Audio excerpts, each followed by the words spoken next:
Hello friends, good evening and welcome to the success Kendra. Friends देखिए, आज इस session में हम लोग बीपीएससी टीआरई 3.0 यानी कि बीपीएससी टीचर 3.0 जो न्यू वैकेंसी 2024 में आई हुई है, और साथ ही साथ बीपीएससी टीआरई 4.0 यहाँ फ्रेंड्स जो वैकेंसी आने वाली है उसके लिए देखिए बिहार स्पेशल और जो एनसीईआरटी और एससीईआरटी का बुक है उसके ज्योग्राफी के प्रश्नों को आज इस सेशन में हम लोग डिस्कस करने वाले हैं। क्लास 6 to 12 का एनसीईआरटी एससीईआरटी ज्योग्राफी के क्वेश्चन है इसमें, साथ ही साथ बिहार स्पेशल के भी प्रश्न इसमें रखे गए हैं जो कि आपके एग्जाम के दृष्टिकोण से यानी कि बीपीएससी टीआरई 3.0 और बीपीएससी टीआरई 4.0 के दृष्टिकोण से बड़ा ही महत्वपूर्ण सेशन है आज का। और देखिए, class 1 to 5, class 6 to 8, 9, 10th और 11, 12 सभी के लिए यह सेशन महत्वपूर्ण है, इसलिए सेशन को पूरा देखिएगा। और फ्रेंड्स, अगर आप चैनल पर पहली बार विजिट कर रहे हैं तो चैनल को ज़रूर सब्सक्राइब कर लीजिए, और जो बगल में बेल आइकन है, घंटी का निशान है, उसको भी ज़रूर दबा लीजिएगा, ताकि जब भी बीपीएससी टीआरई 3.0 और 4.0 से संबंधित कोई भी इंपॉर्टेंट वीडियो अपलोड किया जाए तो उसका नोटिफिकेशन सबसे पहले आपके पास पहुँच जाए। तो चलिए आज का सेशन अब हम लोग स्टार्ट करते हैं। फ्रेंड्स प्लीज़ सभी लोग एक बार जल्दी से सेशन को लाइक कर दीजिए, और इसका लिंक फटाफट किसी भी एक ग्रुप में जहाँ कहीं भी आप हैं वहाँ पर शेयर कर दीजिए। चलिए सेशन स्टार्ट करते हैं, एक बार सभी लोग सेशन को लाइक कर दीजिए। तो फ्रेंड्स, जैसे मैंने आपको बताया है कि आज इस सेशन में हम लोग बीपीएससी टीआरई 3.0 यानी कि बीपीएससी टीचर 3.0 जो न्यू वैकेंसी 2024 में आई हुई है जिसका फिर से री एग्ज़ाम लिया जाएगा। साथ ही साथ फ्रेंड्स देखिए, बीपीएससी टीआरई 4.0 जो वैकेंसी आने वाली है उसके लिए हम लोग क्लास 6 to 12, ध्यान रखिएगा, क्लास 6 to 12 एनसीईआरटी और एससीईआरटी ज्योग्राफी के इम्पॉर्टेंट क्वेश्चंस को हम लोग इस सेशन में डिस्कस करने वाले हैं।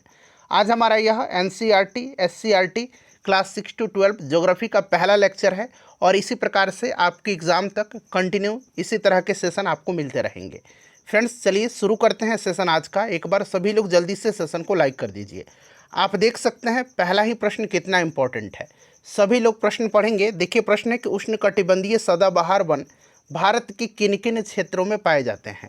यहाँ पर आप देख सकते हैं 1, 2 और 3, यहाँ पर 3 स्टेटमेंट दिया गया है, और नीचे दिए गए कूट का प्रयोग करके सही उत्तर आपको चुनना है। सभी लोग ध्यानपूर्वक पढ़ करके आंसर कमेंट करिए, आंसर सबको कमेंट करना है। और देखिए, जो भी मैं एक्सप्लेन करूँगा उसको भी ध्यानपूर्वक जरूर सुनिएगा। इससे क्या होगा कि एक प्रश्न के साथ साथ आपके 2 से 3 प्रश्न जो हैं कवर होते चलेंगे। चलिए सभी लोग आंसर कमेंट करिए कि उष्णकटिबंधीय सदाबहार वन भारत के किन किन क्षेत्रों में पाए जाते हैं। तो देखिए फ्रेंड्स, उष्णकटिबंधीय सदाबहार वन जो है यह पश्चिमी घाट के पश्चिमी ढाल पर पाए जाते हैं, पश्चिमी घाट के पश्चिमी ढाल पर पाए जाते हैं, अंडमान और निकोबार द्वीप समूह में भी पाए जाते हैं, और उत्तर पूर्वी क्षेत्र की पहाड़ियों पर भी पाए जाते हैं। तो यहाँ पर देखिए पहला, दूसरा और तीसरा ये तीनों के तीनों स्टेटमेंट जो हैं बिल्कुल करेक्ट दिया गया है। अब यहाँ पर देखिए, उष्णकटिबंधीय सदाबहार वन पश्चिमी घाट के पश्चिमी ढाल पर पाए जाते हैं।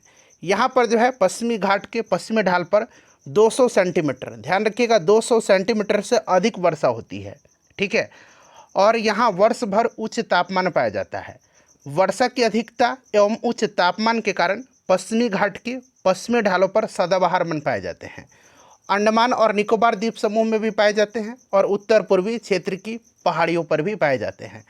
तो यहाँ पर देखिए पहला, दूसरा और तीसरा तीनों स्टेटमेंट करेक्ट दिया गया है। तो देखिए ऑप्शन में जो है 1, 2 और 3 कहीं भी नहीं दिया गया है, लेकिन आपके पास एक ऑप्शन रहता है, क्या, उपरोक्त में से एक से अधिक और उपरोक्त में से कोई नहीं। तो यहाँ पर 1, 2 और 3 तीनों सही दिया गया, तो ऑप्शन में 1, 2 और 3 होना चाहिए, लेकिन है ही नहीं ऑप्शन में, तो उपरोक्त में से कोई नहीं यहाँ पर राइट आंसर होगा। ऑप्शन नंबर ई करेक्ट आंसर होगा, ठीक है ना। ध्यान से यहाँ पर आंसर कमेंट करना है, आप जानते हुए भी आंसर टिक करने में गलत कर सकते हैं। तो यहाँ पर होना चाहिए 1, 2 और 3। ऑप्शन में अगर 1, 2 और 3 रहता तो हम लोग उस पर टिक करते, लेकिन केवल 1 और 2 नहीं, 3 भी है, केवल 2 और 3 जी नहीं, 1 भी सही है, केवल 1 और 3 जी नहीं, दूसरा भी सही दिया गया है। इसीलिए ऑप्शन के हिसाब से उपरोक्त में से कोई नहीं राइट आंसर होगा, ठीक है। चलिए, जबकि 1, 2 और 3 तीनों सही हैं, ध्यान रखेंगे आप। दूसरा प्रश्न है कि क्षुद्र ग्रह किन कक्षाओं के बीच पाए जाते हैं। चलिए बताइएगा, क्षुद्र ग्रह जो हैं किन कक्षाओं के बीच पाए जाते हैं। क्षुद्र घेरा या एस्ट्रॉयड बेल्ट जिसको हम लोग बोलते हैं, क्षुद्र घेरा या एस्ट्रॉयड बेल्ट जो है यह हमारे सौरमंडल का एक क्षेत्र है जो कि मार्स और जुपिटर यानी कि मंगल ग्रह और बृहस्पति ग्रह की कक्षाओं के बीच में स्थित है और जिसमें हजारों लाखों क्षुद्र ग्रह यानी कि एस्टेरॉयड सूर्य की परिक्रमा करते हैं। तो राइट आंसर यहाँ पर मंगल और बृहस्पति हो जाएगा, जो कि ऑप्शन नंबर बी में आपको दिख रहा है। इस तरह का प्रश्न जो है क्लास 1 to 5 में पूछा भी जा चुका है इस बार, तो इस तरह के प्रश्न की संभावनाएं हैं कि आपके एग्जाम में पूछे जाए, ध्यान रखिएगा। चलिए फ्रेंड्स, अगला प्रश्न करेंगे, नेक्स्ट क्वेश्चन कर लेंगे। और सेशन अगर पसंद आ रहा है तो इसको लाइक ज़रूर करिएगा। देखिए मॉडर्न हिस्ट्री का इससे पहले मैंने आपको महामैराथन सेशन कराया हुआ है, जिसमें 2000 जो अभी 24 में एग्जाम हुआ है 15 मार्च के दिन, उसमें जो मॉडर्न हिस्ट्री के प्रश्न क्लास 1 to 5 और 6 to 8 में पूछे गए हैं उनको भी मैंने रखा हुआ है। उस सेशन को एक बार जरूर देखिएगा। देखिए भारत के निम्नलिखित में से कौन सा पड़ोसी देश अधिकतम भारतीय राज्यों के साथ अपनी सीमाएं साझा करता है? चलिए आंसर कमेंट करिए। भारत के निम्नलिखित में से कौन सा पड़ोसी देश है जो अधिकतम भारतीय राज्यों के साथ अपनी सीमाएं साझा करता है? सबसे पहले तो आप मुझे कमेंट करके बताइए कि भारत जो है यह कितने देशों के साथ स्थलीय सीमा साझा करता है, यानी कि जो लैंड बाउंड्री है यह कितने कंट्रीज के साथ शेयर करता है, उनका संख्या आप कमेंट करके बताइए, ये कंट्रीज कितने हैं। तो यहाँ पर ध्यान दीजिएगा, तो भारत जो है टोटल 7 देशों के साथ स्थलीय सीमा साझा करता है और सबसे ज़्यादा जो लंबाई है यह किसके साथ साझा करता है? तो बांग्लादेश के साथ करता है और सबसे कम अफगानिस्तान के साथ करता है। ये प्रश्न ध्यान रखिएगा, इस तरह के प्रश्न पूछे जाते हैं। अब यहाँ पर देखिएगा कि निम्नलिखित में से कौन सा पड़ोसी देश अधिकतम भारतीय राज्यों के साथ अपनी सीमाएं साझा करता है? तो यहाँ पर देखिए चीन जो है ना, चीन ध्यान रखिएगा 4 भारतीय राज्यों के साथ। ये राज्य कौन कौन से? हिमाचल प्रदेश, उत्तराखंड, सिक्किम और अरुणाचल प्रदेश के साथ। लद्दाख जो है अब केंद्र शासित प्रदेश बन गया है, जो कि अब जम्मू कश्मीर का हिस्सा नहीं है, तो इस चीज़ को ध्यान रखिएगा। 4 ही राज्य हो जाएंगे, ठीक है ना, चूँकि यहाँ पर राज्य पूछा गया न कि केंद्र शासित प्रदेश। क्लियर? अच्छा पाकिस्तान, तो देखिए पाकिस्तान जो है ये 3 राज्य के साथ कौन कौन से हैं? तो 3 राज्य, ये नाम याद रखिएगा। 3 राज्य कौन कौन से हो जाएंगे फ्रेंड्स, बताइए? गुजरात, पंजाब और राजस्थान, ठीक है ना। जम्मू कश्मीर और लद्दाख अब केंद्र शासित प्रदेश है, इसलिए इसको ध्यान रखिएगा, ठीक है। नेपाल, यहाँ पर नेपाल जो है, बताइए नेपाल, तो नेपाल 5 राज्य से सीमा साझा करता है। कौन कौन से राज्य हैं? तो देखिए उत्तराखंड, उत्तर प्रदेश, अपना राज्य बिहार, पश्चिम बंगाल और सिक्किम। तो निम्नलिखित में से पूछा गया है, तो नेपाल यहाँ पर राइट आंसर हो जाएगा।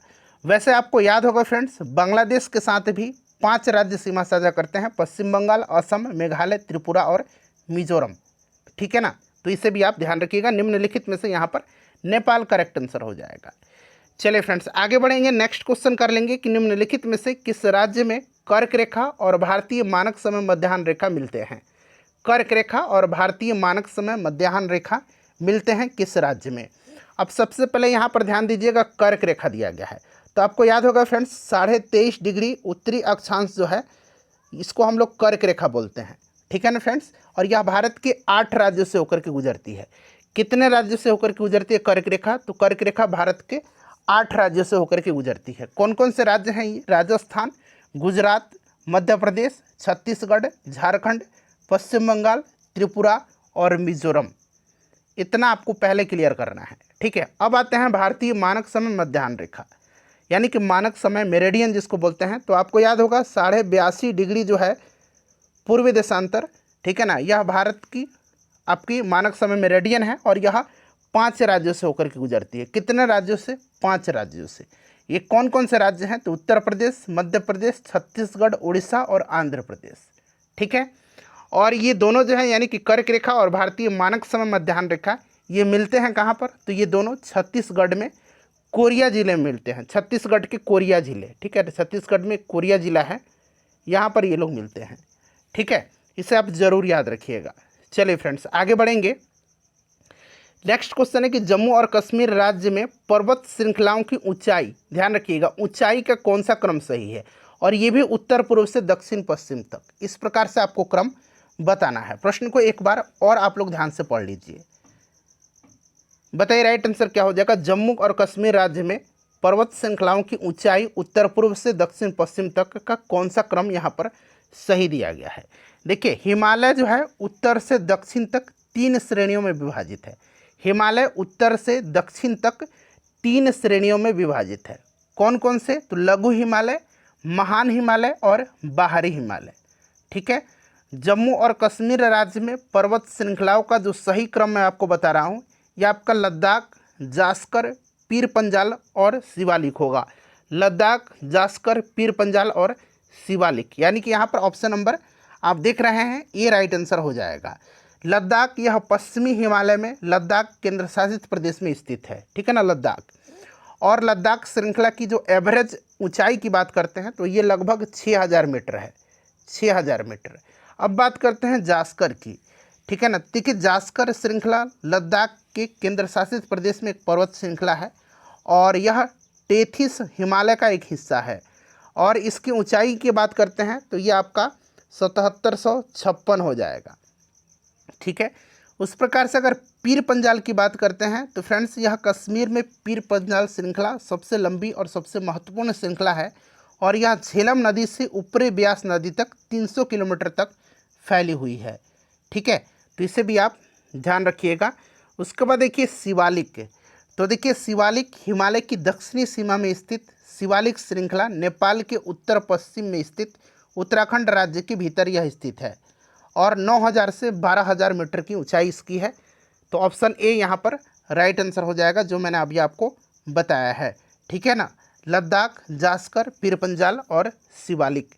चलिए नेक्स्ट क्वेश्चन है कि भारतीय पर्यटन एवं यात्रा प्रबंधन संस्थान कहाँ पर स्थित है। इस तरह के प्रश्न जो हैं पूछे गए थे इस बार, तो आपको इस तरह के प्रश्न पढ़ करके जाने हैं। भारतीय पर्यटन एवं यात्रा प्रबंधन संस्थान कहाँ पर स्थित है। देखिए बीपीएससी TRE 3.0 के लिए मैंने ढेर सारे वीडियोस कराए हुए थे। आप चाहेंगे तो जाइए और फिर से रिवीजन अपना कंटिन्यू रखिए, सभी वीडियोस को देखिए, या फिर आपको लिंक डिस्क्रिप्शन बॉक्स में भी मिल जाएगा। चैनल पर मैंने इनका प्लेलिस्ट भी बना दिया है, आप स्वतंत्र हैं, कहीं से भी जा कर के देख सकते हैं। चलिए भारतीय पर्यटन एवं यात्रा प्रबंधन संस्थान कहाँ पर स्थित है। तो देखिए फ्रेंड्स, भारतीय पर्यटन एवं यात्रा प्रबंधन संस्थान जो है इसका हेडक्वार्टर ग्वालियर में स्थित है। कहाँ पर? ग्वालियर में स्थित है। ठीक है, भारतीय पर्यटन और यात्रा प्रबंधन संस्थान एक स्वायत्त निकाय है जो पर्यटन मंत्रालय भारत सरकार के अंतर्गत आता है। ठीक है ना, और यह भारत के प्रमुख संस्थानों में से एक है जो पर्यटन, यात्रा और अन्य संबद्ध क्षेत्रों के सतत प्रबंधन में शिक्षा, प्रशिक्षण, अनुसंधान और परामर्श प्रदान करता है। इसका हेडक्वार्टर कहाँ पर है? ग्वालियर में है। चलिए सूर्य से तीसरा सबसे नज़दीक ग्रह कौन सा है। सूर्य से तीसरा सबसे नज़दीक ग्रह। अब देखिए सूर्य से आपको ग्रहों का क्रम भी याद रखना होगा, सूर्य से ग्रहों का क्रम भी आपको याद रखना होगा। तो देखिए सूर्य से अगर क्रम हम देखते हैं तो सूर्य से सबसे नज़दीक बुध है, फिर बुध के बाद शुक्र है, यहाँ मैं शॉर्ट में लिखता हूँ बुध, शुक्र, उसके बाद आपका पृथ्वी, फिर आपका मंगल, फिर आपका बृहस्पति, फिर आपका शनि, फिर अरुण और फिर वरुण। ठीक है ना, ये आपका सूर्य से क्रम है ग्रहों का। तो तीसरा पूछा गया है, तो पहला, दूसरा और तीसरा, यानी कि तीसरा कौन सा है? अपना पृथ्वी हो जाएगा। यहाँ पर ऑप्शन सी राइट आंसर हो जाएगा। पृथ्वी सूर्य से तीसरा निकटतम ग्रह है। और अगर आकार में पूछा जाए कि आकार में पृथ्वी कौन सा ग्रह है, तो आकार में यह पांचवा सबसे बड़ा ग्रह है। आकार में यह पांचवा सबसे बड़ा ग्रह है। इसे भी आप साथ साथ याद रखेंगे। ठीक है ना, और ये क्रम जो मैंने आपको बताया है ये आपको याद रखना है। तीसरा पूछा, हो सकता है आपसे पांचवा पूछ ले, तीसरा की जगह पांचवा पूछ ले, तो पहला, दूसरा, तीसरा, चौथा और पांचवा बृहस्पति होगा। इस तरह से आप क्रम अगर याद रखेंगे तो आपको इस तरह के प्रश्न अगर पूछा जाएगा तो नहीं छूटेगा। चलिए अगला प्रश्न करेंगे। नेक्स्ट क्वेश्चन है हमारा कि किस तारीख को, यानी कि किस डेट को दिन और रात पृथ्वी पर बराबर होते हैं। चलिए बताइए राइट आंसर इसका क्या होगा। दिन और रात बराबर होते हैं किस तारीख को? सभी लोग आंसर कमेंट करेंगे।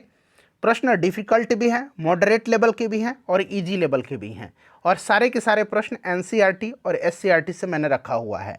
चलिए देखिए किस तारीख को दिन और रात बराबर होते हैं। तो देखिए ये बराबर होते हैं 21 मार्च को और 23 सितंबर को। ठीक है ना, 21 मार्च को और 23 सितंबर को पृथ्वी पर दिन और रात बराबर होते हैं। तो यहाँ पर देखिए पहला और दूसरा यानी कि ए और बी राइट आंसर होगा। तो उपरोक्त में से एक से अधिक यहाँ पर करेक्ट आंसर होगा। दिन और रात बराबर होते हैं 21 मार्च को भी और 23 सितंबर को भी। ठीक है ना फ्रेंड्स। अब यहाँ पर देखिए 21 जून दिया गया है। 21 जून और 22 दिसंबर, ये याद रखिएगा आप। देखिए 21 जून के दिन जो होता है आपको उत्तरी गोलार्ध में सबसे बड़ा दिन होता है और सबसे छोटा रात होता है, और 22 दिसंबर को दक्षिणी गोलार्ध में, 22 दिसंबर को क्या होता है, दक्षिणी गोलार्ध में सबसे बड़ा दिन होता है और सबसे छोटा रात होता है। ठीक है, चलिए अगला प्रश्न करेंगे कि विश्व का सबसे ऊंचा सिंगल आर्क रेलवे ब्रिज कौन सा है। विश्व का यह सबसे ऊंचा है सिंगल आर्क रेलवे ब्रिज, यह कौन सा है? चलिए बताइए राइट आंसर इसका क्या होगा। विश्व का सबसे ऊंचा सिंगल आर्क रेलवे ब्रिज कौन सा है? सभी लोग आंसर कमेंट करिए। देखिए फ्रेंड्स, राइट आंसर इसका हो जाएगा आपका चिनाब रेलवे पुल। चिनाब रेलवे पुल जो है यह विश्व का सबसे ऊंचा सिंगल आर्क रेलवे ब्रिज है। ठीक है ना फ्रेंड्स, याद रखिएगा। और देखिए फ्रेंड्स, यह जो है आपको याद रखना है, यह आपका 359 मीटर यह ब्रिज जो है नदी के तल से ऊंचा है। इस ब्रिज की ऊंचाई नदी के तल से 359 मीटर ऊंचा है। ठीक है, तो इसे भी आप साथ साथ ध्यान रखेंगे। और यह एफिल टावर से भी 35 मीटर ऊंचा है। ठीक है, याद रखिएगा। चलिए उसके बाद नेक्स्ट क्वेश्चन है हमारा कि कैमूर पठार किसके लिए प्रसिद्ध है। बड़ा ही इंपॉर्टेंट क्वेश्चन है, बिहार स्पेशल का क्वेश्चन है, बीपीएससी टीआरई 3.0 के लिए और 4.0 के लिए। चलिए बताइएगा कैमूर पठार किसके लिए प्रसिद्ध है। तो देखिए कैमूर पठार जो है फ्रेंड्स, यह किसके लिए फेमस है, तो चूना पत्थर के लिए फेमस है। और देखिए कैमूर पठार जो होता है यह बिहार में स्थित है, यह विंध्य श्रेणी के पूर्वी क्षेत्र में फैला हुआ है। ठीक है, और बिहार में विंध्य क्रम की जो चट्टान है, आपको पता है पूछा जा चुका है प्रश्न कि बिहार में विंध्यम क्रम की चट्टान कहाँ पर पाई जाती हैं, तो ये आपके कैमूर और सोन नदी घाटी यानी कि रोहतास में पाई जाती हैं विंध्यन क्रम की चट्टानें। ठीक है ना, तो इसे भी आप याद रखिएगा, चूना पत्थर यहाँ पर राइट आंसर हो जाएगा। नेक्स्ट क्वेश्चन हमारा कि निम्नलिखित में से कौन द्वितीयक प्रदूषक है। इसमें से आपको द्वितीयक प्रदूषक पूछा गया है। देखिए द्वितीयक प्रदूषक और प्राथमिक प्रदूषक, ये आपको याद रखना है। प्राथमिक प्रदूषक वे पदार्थ होते हैं जो प्राकृतिक या मानवीय कारकों के द्वारा सीधे हवा में उत्सर्जित होते हैं। फॉर एग्जाम्पल जैसे कि particulate matter, carbon dioxide, sulphur dioxide, nitrogen के जो ऑक्साइड हैं ये सब, हाइड्रोकार्बन, मीथेन, बेंजीन, ये सब होते हैं। ठीक है, तो यहाँ पर देखिए ये सब प्राथमिक हैं। धुंध जो होगा ये द्वितीयक होगा। द्वितीयक क्या होते हैं, तो द्वितीयक होते हैं द्वितीयक प्रदूषक, ये आपस में जो है अभिक्रिया करते हैं जब प्राथमिक, तो द्वितीयक प्रदूषक का निर्माण होता है। ठीक है, और द्वितीयक प्रदूषक में आपका धुंध, ओजोन, सल्फ्यूरिक अम्ल, इसके बाद PANS, ये सब आते हैं द्वितीयक प्रदूषक में। ठीक है, तो यहाँ पर द्वितीयक प्रदूषक धुंध राइट आंसर हो जाएगा। इस तरह के प्रश्न पूछा गया है, इसीलिए मैंने इस तरह के प्रश्न आपको करवाए हैं और एग्जाम्पल भी मैंने 2-3 आपको दिया। ठीक है ना, इस तरह से आप ध्यान रखिएगा। चलिए उसके बाद देखिएगा कि मानचित्र पर बनाई गई वे रेखाएं जो समुद्र से बराबर ऊंचाई वाला स्थानों को मिलाते हैं, क्या कहलाते हैं। जरा प्रश्न को ध्यान से पढ़िएगा कि मानचित्र पर बनाई गई वे रेखाएं जो समुद्र से बराबर ऊंचाई वाले स्थानों को मिलाते हैं, क्या कहलाती हैं, बताइए। समुद्र तल से बराबर ऊंचाई वाले स्थानों को जो मिलाती हैं उनको क्या कहा जाता है। तो फ्रेंड्स उनको कहा जाता है कंटूर रेखा। उनको क्या कहा जाता है, उनको कहा जाता है क्या, उनको कंटूर रेखा कहा जाता है। तो याद रखिएगा कंटूर राइट आंसर हो जाएगा। ठीक है ना, उनको कंटूर कहा जाता है। अब देखिए आइसो बार भी आपके मन में आ रहा होगा। आइसो बार रेखा मानचित्र पर एक समान वायुदाब को प्रदर्शित करती हैं। ठीक है ना, इसे आप जरूर याद रखिएगा। क्लियर ना फ्रेंड्स। चलिए अब हम लोग यहाँ पर कुछ और पॉइंट मैं आपको बता देता हूँ, जैसे कि आपको पूछा जाए समदिक्पाती, समदिक्पाती। ठीक है ना, ये क्या होती हैं, तो ये मानचित्र पर ऐसे स्थानों को प्रदर्शित करती हैं जहाँ एक समान चुंबकीय विचलन होता है। ठीक है, और आइस यहाँ पर लिख देता हूँ मैं, देखिए आइसोहेल, आइसोहेल रेखा। तो आइसोहेल जो होता है ना फ्रेंड्स, ये आपके समान सूर्यताप वाले स्थानों को मिलाती हैं। ठीक है, तो इस तरह से ये सब आप याद रखिएगा। चलिए उसके बाद नेक्स्ट क्वेश्चन है कि कौन सा महासागर एस आकार का है। अंग्रेजी का जो ये एस आकार है, इसके आकार का कौन सा महासागर है। चलिए बताइए राइट आंसर इसका क्या होगा। अच्छा, प्रशांत महासागर, अमेरिका प्रशांत महासागर जो है यह अमेरिका और एशिया को पृथक करता है और यह विश्व का सबसे बड़ा और सबसे गहरा महासागर है। कौन? प्रशांत महासागर, पैसिफिक ओशियन। ठीक है, और इसमें से पूछा गया है कि एस आकार का कौन सा है, तो ये अटलांटिक महासागर है। क्लियर ना फ्रेंड्स, ध्यान रखिएगा। चलो उसके बाद देखिएगा कि पृथ्वी की भूपर पट्टी पर दूसरा सबसे प्रचुर तत्व कौन सा है। अब यहाँ पर देखिए, पृथ्वी की भूपर पट्टी पर दूसरा सबसे प्रचुर तत्व। अच्छा, पहला अगर पूछा जाए तो देखिए, एक तो तत्व पूछा जाता है और एक इसी में से धातु पूछ लिया जाता है। ठीक है, तो यहाँ पर ध्यान दीजिएगा, मैं डाउट्स आपके क्लियर करूँगा। देखिए, पृथ्वी की भूपर पट्टी पर जो तत्व पाए जाते हैं, सबसे ज़्यादा ऑक्सीजन पाया जाता है। कौन पाया जाता है? ऑक्सीजन पाया जाता है, लगभग 46% पाया जाता है। उसके बाद सिलिकॉन पाया जाता है, उसके बाद सिलिकॉन पाया जाता है, कितना? 28.2%। ठीक है ना, लगभग लगभग मैं आपको बता रहा हूँ, यहाँ 46.1% हो सकता है। ठीक है, उसके बाद एल्युमिनियम पाया जाता है, एल्युमिनियम कितना? तो 8.23%। ठीक है ना, उसके बाद आपको लोहा पाया जाता है, कितना? लोहा, लोहा कितना पाया जाता है? Fe, तो लोहा पाया जाता है आपका 5.63%, लगभग लगभग में। अब यहाँ पर देखिए, सबसे अगर दूसरा प्रचुर तत्व पूछेगा तो ये सिलिकॉन होगा। अगर प्रचुर धातु पूछ लेता तो एल्युमिनियम होता, दूसरा धातु पूछता तो लोहा होता। समझ में आ रहा है ना? अगर धातु पूछ देता तब एल्युमिनियम होता सबसे प्रचुर तत्व धातु, और दूसरा पूछता प्रचुर धातु तो ये लोहा होता।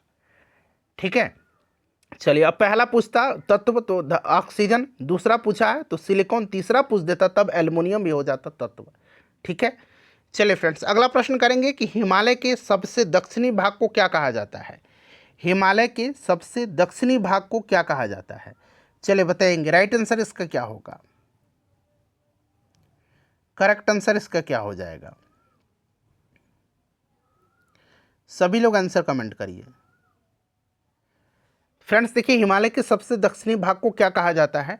तो हिमालय के सबसे दक्षिणी भाग को शिवालिक कहा जाता है, और शिवालिक श्रेणी को बाह्य हिमालय भी कहा जाता है, यह भी आपको पता है। ठीक है ना, शिवालिक यहाँ पर राइट आंसर हो जाएगा। क्लियर?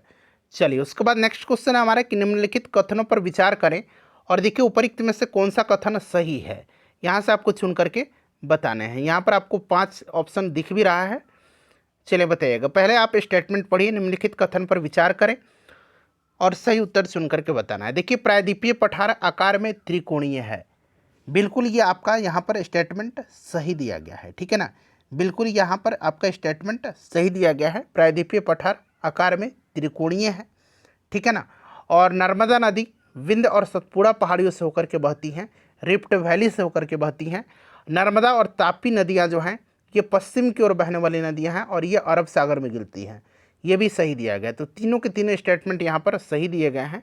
तो पूछा गया है कि कौन सा कथन यहाँ पर सही है, तो पहला, दूसरा और तीसरा तीनों सही होना चाहिए। तो ऑप्शन में इस तरह का तो कोई दिया भी नहीं किया है, इसलिए अब मेरे हिसाब से ऑप्शन ई राइट आंसर होगा इसका। ठीक है ना, हैं तीनों सही, लेकिन अगर ऑप्शन में 1 2 3 रहता तो हम लोग इस पर टिक लगाते हैं, लेकिन 1 और 2 भी सही है, 2 और 3 भी सही है, 1 और 3 भी सही है। तो इनमें से कोई नहीं, जो आपका करेक्ट जो आपका यहाँ पर पेयर होना चाहिए था वो इनमें से कोई भी नहीं दिया गया है। ठीक है ना, देखिए किस प्रकार के वन प्रदेश को विश्व का फलोद्यान कहते हैं? विश्व का फलोद्यान कहा जाता है, बताइए राइट आंसर इसका क्या होगा? इस तरह के प्रश्न एग्जाम में पूछे जाते हैं, बिल्कुल एनसीईआरटी का और एससीईआरटी का, ये सारे के सारे क्वेश्चन हैं। चलिए बताइएगा कि किस प्रकार के वन प्रदेश को विश्व का फलोद्यान कहा जाता है? तो देखिए, भूमध्य सागरीय वनों को जो है, भूमध्य सागरीय वनों को विश्व का फलोद्यान कहा जाता है। क्यों? क्योंकि भूमध्य सागरीय वनों को उनके फल उत्पादन के कारण, यहाँ पर फलों की उत्पादन काफ़ी भारी मात्रा में होती है, इसी कारण इनको जो है विश्व के बागों के रूप में भी जाना जाता है, विश्व के बागों के रूप में भी इनको जाना जाता है, यानी कि फलोद्यान के रूप में जाना जाता है। ठीक है फ्रेंड्स, चलिए उसके बाद नेक्स्ट क्वेश्चन कर लेंगे कि विश्व जल दिवस कब मनाया जाता है? विश्व जल संरक्षण दिवस भी आपको मिलेगा या फिर विश्व जल दिवस डायरेक्टली पूछ लिया जाएगा इस तरह से। बताइए राइट आंसर क्या होगा? तो देखिए, विश्व जल दिवस कब मनाया जाता है? देखिए, 5 जून को पर्यावरण दिवस मनाया जाता है, 22 अप्रैल को पृथ्वी दिवस मनाया जाता है और 22 मार्च को जल संरक्षण दिवस यानी कि विश्व जल दिवस मनाया जाता है। और 2024 में इसका थीम क्या था? इसका थीम इस बार क्या था, ये भी आपसे पूछा जा सकता है। तो इसका थीम था water for prosperity and peace, water for prosperity and peace. ठीक है ना, इसे आप ज़रूर याद रखिएगा। 22 अप्रैल के दिन क्या मनाया जाता है, अभी मैंने आपको बताया पृथ्वी दिवस मनाया जाता है। ठीक है, चलिए फ्रेंड्स, उसके बाद देखिए निम्नलिखित पर विचार करें। एक तरफ देखिए शीतोष्ण घास स्थल दिया गया है, दूसरी तरफ उनके क्षेत्र दिया गया है, और प्रश्न पूछ रहा है कि उपरोक्त में से कौन सा यहाँ पर सुमेलित है। सुमेलित इसमें से कौन सा दिया गया, ये आपसे पूछा जा रहा है, और यहाँ आपको कूट में से राइट आंसर चुन करके यहाँ पर आपको बताने हैं। तो पहले आप मिलान कर लीजिए, मतलब देख लीजिए कि कौन सा सुमेलित है। देखिए वेल्ड घास का मैदान कहाँ पर पाया जाता है, तो वेल्ड जो होता है, वेल्ड ये कहाँ पर पाया जाता है, तो देखिए वेल्ड पाया जाता है फ्रेंड्स दक्षिण अफ्रीका में, तो ये तो गलत दिया गया है। प्रेयरी कहाँ पर पाया जाता है, तो ये आपका अमेरिका में, उत्तरी अमेरिका में पाया जाता है। पंपास जो है ये अर्जेंटीना में पाया जाता है, न कि ब्राज़ील में। ब्राज़ील में कंपास पाया जाता है, पंपास अर्जेंटीना में पाया जाता है। डाउन्स जो है ये आपके कहाँ पर पाए जाते हैं, अमेरिका में, नहीं, डाउन्स ऑस्ट्रेलिया में पाया जाता है। तो कोई भी इसमें से जो है सही सुमेलित नहीं है। तो कौन सा इसमें सुमेलित है, तो ऑप्शन हो जाएगा उपरोक्त में से कोई भी नहीं। ठीक है, चलिए उसके बाद नेक्स्ट क्वेश्चन है हमारा कि सहारा रेगिस्तान कितने देशों से घिरा हुआ है। सहारा रेगिस्तान की बात करते हैं तो सहारा दुनिया का सबसे बड़ा गर्म मरुस्थल है, ये चीज़ आपको पता है। ठीक है, और सहारा जो है यह 11 देशों में फैला हुआ है। कितने देशों में, 11 देशों में यह फैला हुआ है। कौन कौन से देश हैं, अल्जीरिया, चाड, मिस्र, लीबिया, माली, मारिटानिया, मोरक्को, नाइजर, पश्चिमी सहारा, सूडान और ट्यूनीशिया। ये आपको याद नहीं, इतना नहीं रखना है, आपको सिर्फ संख्या याद रखना है। 11 देशों से यह घिरा हुआ है, और फ्रेंड्स यह विश्व का सबसे बड़ा गर्म रेगिस्तान है सहारा। चलिए उसके बाद नेक्स्ट क्वेश्चन है हमारा कि विश्व वन दिवस कब मनाया जाता है। विश्व वन दिवस कब मनाया जाता है, तो देखिए विश्व वन दिवस जो मनाया जाता है आपका 21 मार्च के दिन मनाया जाता है, और 22 मार्च के दिन मैंने बताया था अभी कि जल दिवस मनाया जाता है। 22 मार्च को बिहार का स्थापना दिवस भी मनाया जाता है। चलिए अगला प्रश्न है हमारा कि बेतला राष्ट्रीय उद्यान झारखंड के किस जिले में स्थित है। बेतला राष्ट्रीय उद्यान जो है ये झारखंड के किस जिले में स्थित है, बेतला राष्ट्रीय उद्यान। चलिए बताइए राइट आंसर क्या होगा। बेतला राष्ट्रीय उद्यान जो है यह लातेहार में है। ठीक है ना, लातेहार में है, झारखंड के लातेहार में है। बहुत लोग पलामू भी कहेंगे, ठीक है ना, लातेहार में मेनली ये है, इस तरह से ध्यान रखिएगा। नेट पर सर्च करिएगा तो थोड़ा बहुत आपको पलामू क्षेत्र में भी दिख जाएगा, लेकिन यहाँ पर लातेहार राइट आंसर होगा इसका। चलिए उच्च तापमान और अधिक वर्षा वाले क्षेत्रों में कौन सी मृदा पाई जाती है। देखो उच्च तापमान और अधिक वर्षा वाले क्षेत्रों में, बताइए राइट आंसर क्या होगा इसका।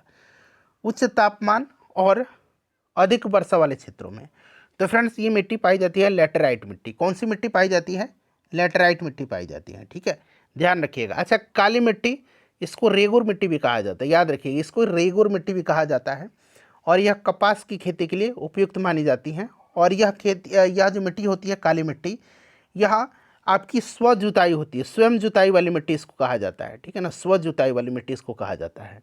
ठीक है, और जलोढ़ मिट्टी के बारे में तो आपको पता है, नदियों द्वारा जो बहा कर लाई गई मिट्टियाँ हैं उनको जलोढ़ मिट्टी कहा जाता है। यह मिट्टी दो प्रकार की होती हैं, एक खादर होती है और दूसरा बांगर होती हैं। ठीक है ना, खादर किसको कहा जाता है, तो खादर कहा जाता है आपको पुराने जलोढ़ मिट्टी को, और नए जलोढ़ मिट्टी को बांगर कहा जाता है।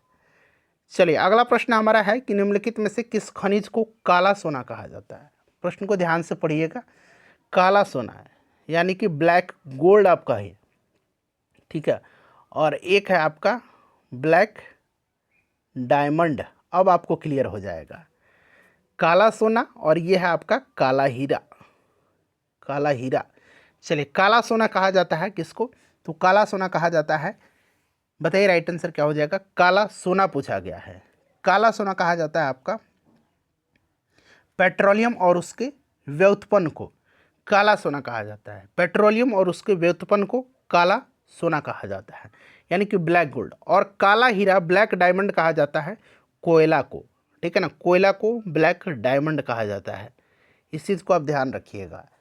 चलिए फ्रेंड्स नेक्स्ट क्वेश्चन करेंगे कि सेरीकल्चर किस प्रकार की कृषि है। Sericulture, viticulture, pisciculture. देखिए सेरीकल्चर यहाँ पर देखिए रेशम कीटों का पालन, मत्स्य पालन, इसको हम लोग पीसीकल्चर बोलते हैं। अंगूर की खेती ये विटीकल्चर कहलाता है। ठीक है ना, याद रखिएगा, क्लियर। अच्छा मधुमक्खी पालन एपीकल्चर कहलाता है, एपीकल्चर मधुमक्खी पालन। तो ये सब ध्यान रखिएगा, इस तरह के प्रश्न पूछे जाते हैं। बिल्कुल ये बेसिक प्रश्न है, इंपॉर्टेंट सारे के सारे क्वेश्चन हैं। चलिए नेक्स्ट क्वेश्चन है कि एक देशांतर से दूसरे देशांतर की दूरी तय करने में कितना समय लगता है। सूर्य की जो किरणें हैं उनको एक देशांतर से दूसरे देशांतर की दूरी तय करने में कितना समय लगता है। चलिए बताइए राइट आंसर इसका क्या हो जाएगा।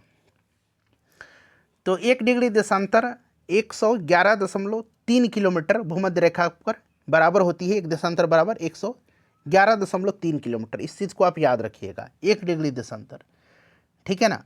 और देखिए एक देशांतर से दूसरे देशांतर की दूरी तय करने में 4 मिनट का समय लगता है। कितना? 4 मिनट का समय लगता है। इसे भी आप जरूर याद रखिएगा, 4 मिनट का समय लगता है। चलिए उसके बाद देखिए 2011 की जनगणना के अनुसार बिहार की किस जिले में पुरुष साक्षरता दर सबसे कम है। अब बात आई है बिहार की साक्षरता की। बिहार स्पेशल के प्रश्न हैं, जैसे कि आपने थंबनेल में देखा भी है, बिहार स्पेशल, एनसीईआरटी और एससीईआरटी। तो देखिए बिहार की अगर साक्षरता दर की बात करते हैं 2011 की जनगणना के अनुसार, तो बिहार की साक्षरता दर 61.8% है। क्लियर ना, 61.8% है। इतना तो क्लियर हो गया पहले। अब इसमें देखिए पुरुष साक्षरता दर कितना है, 71.2% और महिला साक्षरता दर 51.5% है। क्लियर। अब आते हैं कि किस राज्य में साक्षरता, किस जिला में साक्षरता दर सबसे ज़्यादा है। तो सबसे ज़्यादा साक्षरता दर जो है ये कहाँ पर है, रोहतास में है। सबसे ज़्यादा पुरुष साक्षरता भी रोहतास में है, सबसे ज़्यादा महिला साक्षरता भी रोहतास में है। सबसे कम अब साक्षरता दर की बात करते हैं तो सबसे कम पूर्णिया में है। सबसे कम पुरुष साक्षरता भी पूर्णिया में है, जो कि प्रश्न में पूछा गया। और सबसे ज़्यादा महिला, सबसे कम महिला साक्षरता पूछा जाएगा तो ये सहरसा का है। सब कुछ क्लियर करा दिया मैंने। चलिए नेक्स्ट क्वेश्चन है कि पृथ्वी के बीच की परत को क्या कहा जाता है। पृथ्वी की बीच की परत को, चलिए बताइए, सोच समझ करके आंसर कमेंट करिएगा। पृथ्वी की बीच की परत को क्या कहा जाता है, सभी लोग आंसर कमेंट करिए। तो देखिए पृथ्वी की 3 परतों के नाम कौन कौन से हैं, क्रस्ट, मेंटल और कोर। क्रस्ट, मेंटल और कोर। तो बीच की परत यहाँ पर देखिए मेंटल हो जाएगा, ठीक है। पृथ्वी की सबसे आंतरिक परत अगर पूछा जाएगा तो कोर है। ये कोर सबसे आंतरिक परत है, क्रोड, ठीक है। बीच की परत मेंटल है। चलिए उसके बाद नेक्स्ट क्वेश्चन है हमारा कि वायुमंडल की सबसे ऊपरी परत है। वायुमंडल की सबसे ऊपरी परत है, वायुमंडल की सबसे ऊपरी परत। तो सबसे ऊपरी यानी कि बाहरी परत है, ये आपका बहिर्मंडल है, बाह्यमंडल है। वायुमंडल की सबसे ऊपरी परत क्या है, एक्सोस्फीयर है, ठीक है ना फ्रेंड्स, इसको आप ध्यान रखिएगा। चलिए उसके बाद नेक्स्ट क्वेश्चन है हमारा कि बेसाल्ट किस प्रकार की चट्टान है। बेसाल्ट चट्टान किस प्रकार की चट्टान है। तो देखिए बेसाल्ट चट्टान एक गहरे रंग की आग्नेय चट्टान है। यह आग्नेय चट्टान है और देखिए ये चट्टानें ज्वालामुखी के फटने के दौरान बनती हैं, जब लावा पृथ्वी की सतह पर या उसके बहुत पास तेजी से ठंडा होता है। आग्नेय चट्टान राइट आंसर हो जाएगा। आग्नेय चट्टान, ये चट्टानें लावा के विस्फोट के कारण पिघले हुए चट्टान खनिजों जैसे कि मैग्मा जिसको कहा जाता है उसके जमने के बाद बनती हैं, ठीक है ना। तो यहाँ पर आग्नेय राइट आंसर हो जाएगा। उसके बाद देखिए भारत को कितने भूकंप तीव्रता क्षेत्रों में बांटा गया है। भारत को कितने भूकंप क्षेत्र तीव्रता क्षेत्रों में बांटा गया है, VVI क्वेश्चन है। तो देखिए फ्रेंड्स खतरे के हिसाब से हमारे देश में भूकंप 4 जोन भूकंप का बनाया गया है, ठीक है ना। जोन 2, जोन 3, जोन 4 और जोन 5। तो इस तरह से 4 यहाँ पर करेक्ट आंसर हो जाएगा।